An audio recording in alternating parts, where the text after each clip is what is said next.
Може да се присвојат театрите, музеиците, фреските, статуите, царевите, но не може и парите, вели Ангелина Маркус во својата последна книга Македонските древни ковани пари.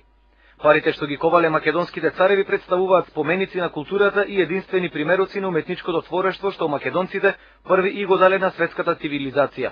Тие ги содржат ликовите на царот, ги содржат називите, насловот, да речеме Александрој, тоа е пара од Александар, Филипој и така натаму.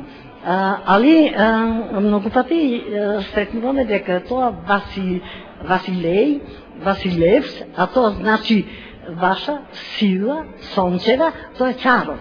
И се сретнуваат монограми, многу пати се сретнува Пеладион, се сретнува Пелагонија, како ковачници во кои што парите биле ковани. Тоа е се во Македонија.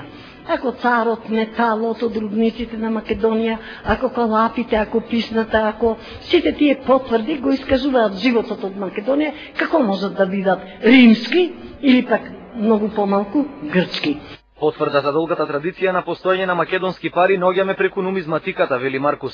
Само збирката на Народната банка на Република Македонија содржи 17.000 примероци на стари македонски ковани пари, а нови примероци се ископуваат секојдневно во сите археолошки локалитети на државата. Ако се земи сега на парата, ќе видиме на неа истите символи постојат. Постои волкот, рисот, линкот. Има од 4 век пара со линк. Али постојат и други пари во кои што ги имаме символите од антиката.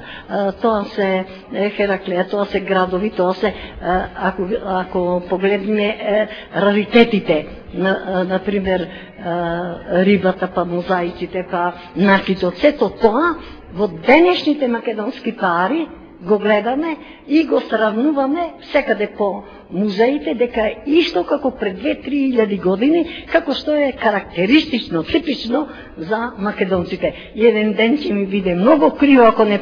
Во борбата со јужниот сосед за зачувување на идентитетот, Македонија има неприкосновени докази. Атина, како мал град држава, издала само една пара и таа била забранета од Филип II, вели Ангелина Маркус. Не може град државички да издаваат пари, зашто? Немаат јака економија, немаат цар, немаат подпис, немаат ништо за да фигурираат тие некаде во прометот. И затоа после некаде од 356 година не може да се најдат пари од Атина, немала право, не била држава, таа била подчинета под Македонија после Херонеја и крај. Сега, некаде, во втората половина на 19 век се појавила Атина со некоја драхма.